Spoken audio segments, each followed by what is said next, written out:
από τα τσακάλια. Οι λίγες δεν μπορούσαν να σκοτώσουν. Προφανώς ψάχνουν την τροφή τους. Τα τσακάλια εντάξει θα σκοτώνεις. Λίγα από το πίσω. Μια από τις μεθόδους εξόντωσης των τσακαλιών και της αλεπούδας τα φόλες. Οι οποίες και σήμερα τώρα τα δημοσιεύματα τα είδε και ο Παρώνας έχει γίνει ντόρος μεγάλος στο διαδίκτυο για τις φόλες που έχουν σκορπιστεί και έχουν βγει εθελοντές και τους μαζεύουν. Το θέμα δεν είναι αυτό. Το θέμα ξέρεις ποιο είναι, ότι δεν μπορούμε να καταλάβουμε το εξής, ότι ο πλανήτης δεν είναι ο πλανήτης του ανθρώπου. Είναι ο πλανήτης των ειδών. Ανήκει σε όλους. Το κάθε είδος έχει το χώρο του. Εδώ δεν ήταν ανθρωπογενές περιβάλλον. Μια ζούγκλα ήταν που ζούσαν. Εμείς ερχόμαστε τελικά και μπαίνουμε στον χώρο τους και τους δημιουργούμε προβλήματα.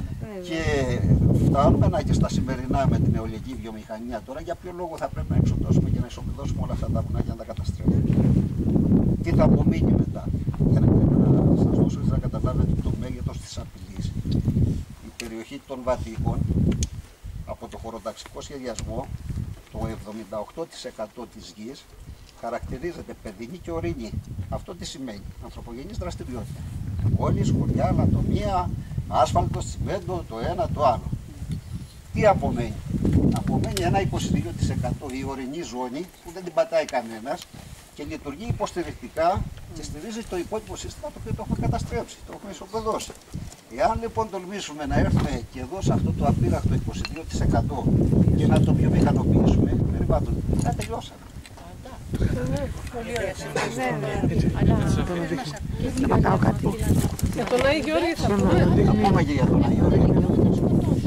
Λοιπόν, να σας πούμε για τον Άγιο Γιώργη.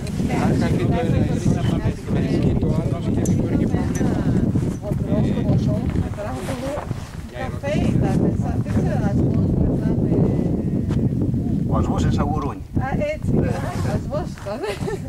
Πάντως σαν αποτέλεσμα της διαταραχής και της οικολογικής ανισορροπίας κάνουμε το τσακάλι, χάσαμε το λίγα και τώρα τα τελευταία 4-5 χρόνια ειδικά αυτή η περιοχή θα δείτε και τα σκαψίματα όταν θα πάμε μετά λίγο στο Πανάγι. Έχουμε αρχίσει και γεμίζουμε αγριογούρουνα τα οποία η πανίδα του τόπου ήταν εντελώς άσχετα, δεν είχαν ποτέ εμείς αγριογούρουνα. Κάντε τους κυνηγούς να τα κυνηγήσουν, όμως παπουλιούνται αυτά, είναι ακριβώς το κρέας τους και το στείλουν στην Αθήνα. Πολλαπλασιάζονται με το τέτοιο τρόπο που όσο και να κυνηγηθούν δεν... Ήταν εχθρός δηλαδή το αγριογούρνο του τσακαλιού γι' αυτό? Πώς... Όχι, απλά εμείς δεν το είχαμε εδώ στην πανίδα. Τα φέρανε τεχνητά δηλαδή. Λοιπόν, να σας πούμε τώρα για τα εκκλησιαστικά. Εδώ είμαστε στο... Πριν να πάμε σε αυτό, μια ερώτηση. Ναι, δεν θα πάμε μέσα, θα σας πούμε απ' έξω. Η αριά, σε ποια κατηγορία, σε ποιο δέντρο είναι? Τρεις είναι. Λανιδιά. Και το λατινικό της είναι τρεις. Πιο έτσι υποβαθμισμένο η μορφή του είναι το πουρνάρι. Το πουρνάρι το βρίσκουμε σαν την μαγεία, έτσι, σε ανάπτυξη τριών τεσσάρων. Βέβαια σε μερικά σημεία και πουρνάρια εδώ στην περιοχή μας, όπου βρήκαν κατάλληλο έδαφος και δεν είχαν ανταγωνισμό, έχουν αναπτυχθεί και σε δεντροδημορφία. Βέβαια όχι σε τόσο ύψος όσο οι περιοχές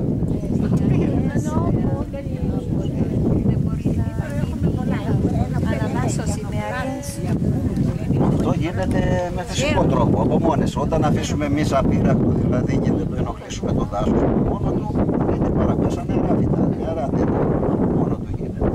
Ναι, ρωτήσω κάτι, είναι κατά ανάγκη κακό ότι είναι ας πούμε υποβαθμισμένο το τοπίο σε μακία σε σχέση με το δάσος, το κανονικό? Δηλαδή εδώ παλιά ήταν δάσος και υποβαθμίστηκε σε κάποια στιγμή. Ναι, όλη η περιοχή, παντού ήταν όλη η περιοχή. Αλλά αυτό δεν ήταν είναι... δασοσκέπαστη. Αλλά έχει διαφορετική πανίδα από ό,τι θα είχε αν ήταν δάσος, οπότε δεν είναι κατά ανάγκη κακό δηλαδή. Μορφή, κοιτάξτε, απλά έχουμε μια προσαρμογή. Όταν τελικά υποβαθμίστηκε από το δάσος στην μακία ή η μακία στο φρυγανότοπο, απλά η ζωή προσπαθεί να προσαρμοστεί τελικά και να συνεχίσει.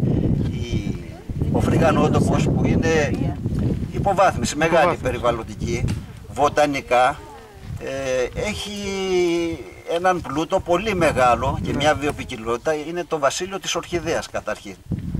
Το είδαμε και χθες, πολλά λουλούδια. Ναι, πολλά. Επειδή τελικά εκεί δεν υπάρχει ανταγωνισμός, όπως εδώ που τα πνίγει σκιά και τα μεγαλύτερα φυτά, και εκεί βρίσκουν χώρο να αναπτυχθούν. προσαρμόζεται η ζωή, αλλά περιβαλλοντικά αυτό είναι καλύτερο από εκείνο. Ναι. Αυτό σε προδιαθέτει τελικά να πας αλλού. Αυτό είναι όμως και λίγο μεικτό, δηλαδή έχει και ψηλά δέντρα, δηλαδή που, σαν τις αργιές, ας πούμε. Ναι. Που Εδώ πάνε προς το δάσος. Ένα μεικτό περιβάλλον. Ναι. Έχουμε δάσος με μαγεία. Για τον Αγιώργη. Λοιπόν, να πούμε για τον Αγιώργη, ο οποίος λέγεται πίσω Αγιώργης η κανονική του ονομασία. Και λέγεται πίσω Αγιώργης για τον εξής λόγο. Ενοριακά ανήκει στον Άγιο Νικόλαο, όπου είμαστε χθες. Ο οποίος Άγιος Νικόλαος έχει 3 εκκλησίες. Έχει την ενοριακή μέσα στο χωριό, έχει και κάποια άλλη παρακάτω. Όχι, συγγνώμη, είναι ο Άγιος Νικόλας αυτός. Ο Άγιος Γιώργης που πήγαμε κάτω στο Αγροτήρι. Σε κάποιο άλλο σημείο παραπάνω έχει και άλλον Αγιώργη και έχει και αυτόν τον Αγιώργη. Και επειδή το χωριό είναι από εκεί την πλευρά και το εκκλησάκι αυτό είναι από την πλευρά πίσω του βουνού, έλεγα ο πίσω Αγιώργης. Λοιπόν, εδώ είναι ένα βυζαντινό εκκλησάκι, δεν είναι ένα, είναι 4 τελικά. Έχουμε 4 ναούς. Είναι ο Αγιώργης που έχει τώρα συντηρηθεί. Δίπλα που πάει η κοπελιά σε επαφή με τον ναό είναι ο Άγιος Ελευθέριος. Και πιο δίπλα είναι άλλες 2 εκκλησίες, τις οποίες δεν γνωρίζουμε το όνομά της, είναι ερειπωμένες. Καλά είναι να μην πηγαίνουμε εκεί μέσα, γιατί μπορεί και να πέσει να καταρρεύσει κανένα τείχος και να έχουμε κανένα ατύχημα. Έχουμε λοιπόν 4 εκκλησίες. Αυτό το εκκλησάκι, αν το βλέπατε πριν μερικά χρόνια, μπορεί να ήταν πιο ερειπωμένο, αλλά ήταν πολύ πιο όμορφο και πολύ πιο γραφικό. Και είχε πολλές ιδιαιτερότητες που δεν τις συναντούμε σε άλλες εκκλησίες. Μία από τις ιδιαιτερότητες που είχε ήταν ότι η καμάρα του σκεπίτου ήταν σκεπασμένη με αυτές τις πλάκες. Όλο δηλαδή ήταν πετρόχτιστο, και η πύχη και η ορόφη. Ενώ στην αρχική μελέτη της συντήρησης προβλεπόταν τελικά να μείνουν οι πλάκες για κάποιους λόγους. Δεν ξέρω τι έκριναν, ότι έπρεπε να φύγει η πλάκα και να μπει κεραμίδι.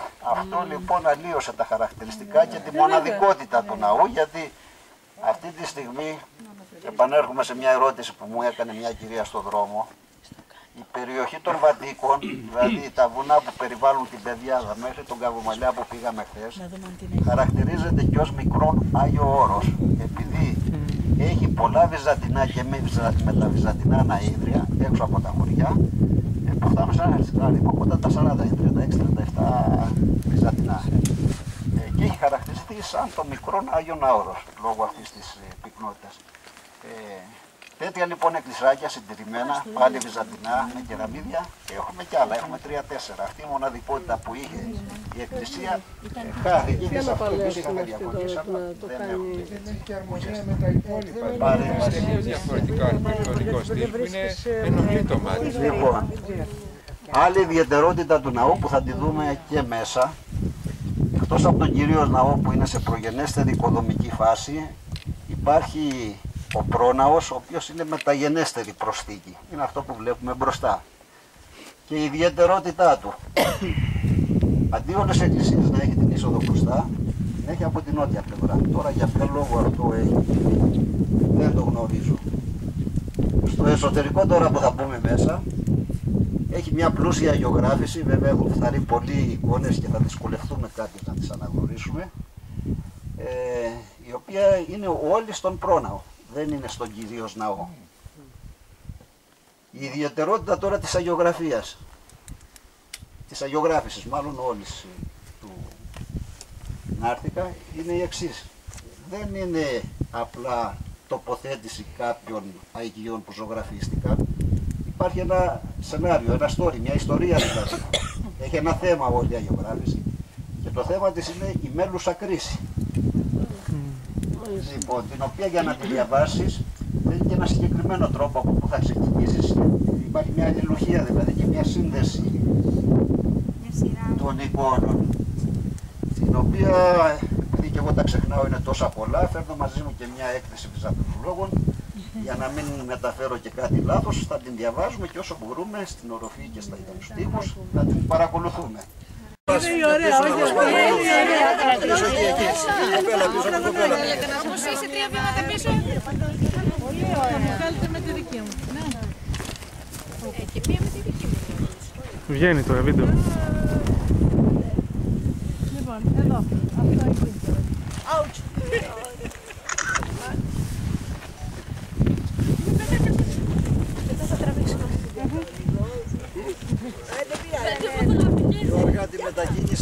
προλαβαίνει να πιάνει τα πλάνα.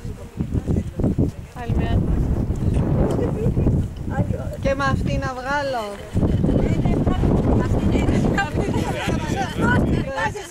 Βγάζω.